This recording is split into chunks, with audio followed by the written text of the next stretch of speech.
Halo sahabat tani, kembali lagi di channel Petani Daerah 3T, tertinggal, terdepan, dan terluar. Kali ini saya akan membahas cara dan dosis pemupukan tanaman cabai pada fase awal generatif. Tanpa berlama-lama, langsung saja kita simak video selengkapnya.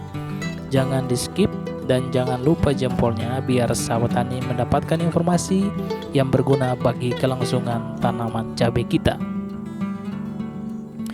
Dalam budidaya tanaman cabai, pupuk memiliki peranan yang sangat vital, yaitu untuk menyuplai kebutuhan nutrisi agar pertumbuhan dan perkembangannya lebih optimal. Fase generatif sama dengan fase produktif, di mana terjadi pembentukan dan juga perkembangan kuncup-kuncup bunga, buah, dan juga biji.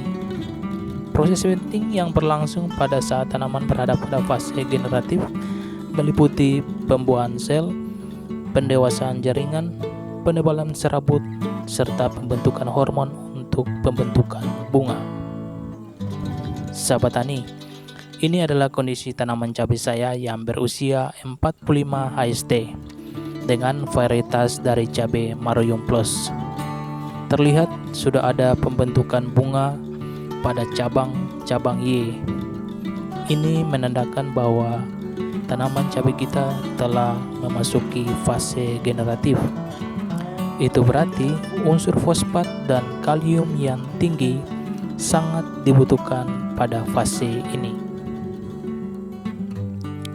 Seperti yang telah disebutkan sebelumnya, unsur hara kalium dan juga fosfat menjadi unsur hara yang sangat penting yang dibutuhkan oleh tanaman pada fase generatif.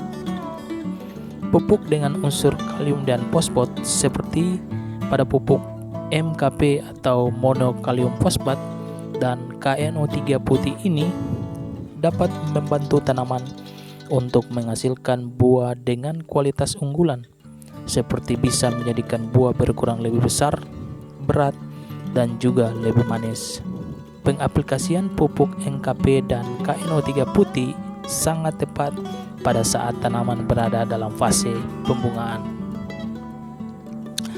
Mungkin barangkali dari beberapa juragan ada yang bertanya-tanya di fase generatif sebaiknya tidak menggunakan pupuk nitrogen dahulu, tapi mengapa dipupuk KNO3 putih yang baik pada fase generatif? Lalu bagaimana dampaknya pada tanaman?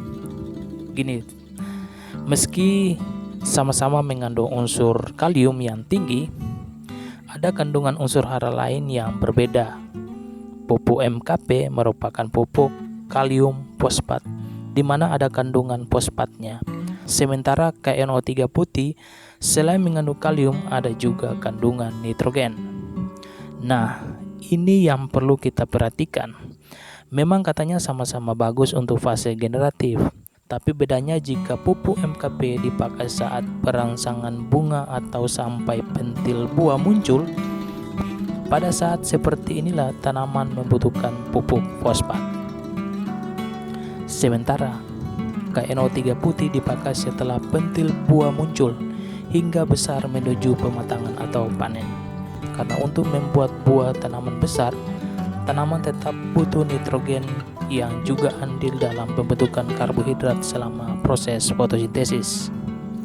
Sahabat tani, jenis pupuk yang saya gunakan di 45 HST ini pada tanaman cabai saya menggunakan pupuk MKP dari produknya Merauke MKP dengan kandungan kalium sebesar 34% dan fosfatnya sebesar 52%.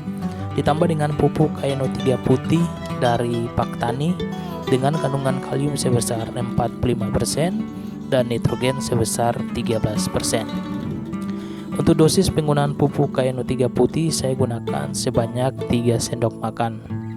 Sedangkan untuk pupuk MKP saya gunakan sebanyak 4 sendok makan. Kemudian dilarutkan dalam 20 liter air. Setelah itu kita kocor dengan dosis 100-100 ml per tanaman. Pengecoran dilakukan perlahan agar pupuk benar-benar meresap ke dalam tanah dan kita lakukan pengecoran di lubang tanaman. Cara dikocor dilakukan tujuannya agar pupuk lebih cepat dan lebih mudah diserap oleh tanaman. Oke sahabat tani, sekian dulu video ini. Semoga informasi ini bermanfaat dan silakan dicoba ya sahabat tani. Semoga tanaman kita tumbuh dengan sehat dan subur. Amin. Dan bagi sahabat tani yang belum subscribe, jangan lupa di subscribe untuk mendapatkan notifikasi video-video selanjutnya. Salam petani Indonesia.